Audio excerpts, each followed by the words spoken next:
Good morning, Maritas Lim from Pateros Branch. Alam naman nila yung mga bago na.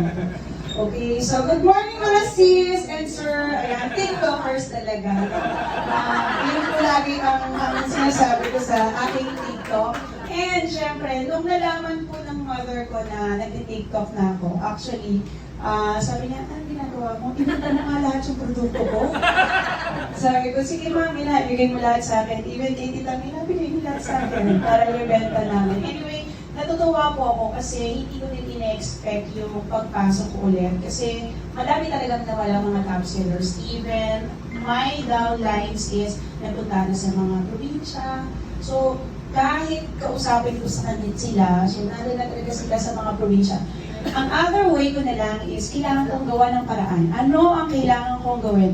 And now, matagal ko nang kinukulit ang Avon Philippines na to have the TikTok, sir. Alam niyo yan, sabi ko, ako na lang yung magbebenta sa Avon Philippines para lang matutunan ko. Kasi I really need to know kung paano. Kasi I have my Shopee, I have my Lazada. Pero nakikita ko yung trending nasa TikTok. And it's just 1 year pa lang, kaya ang laki-laki ng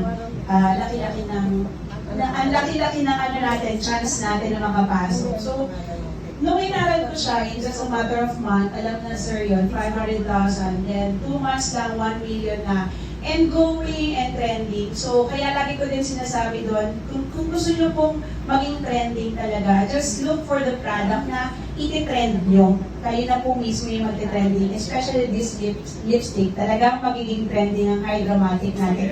Pero, depende po sa inyo yun. Dapat lang talaga, you know your market. And, sa pagiging GMAT, it's my fourth year na po sa growth. Hindi pa nakakapasok sa volume, pero hopefully sana in God's grace, no?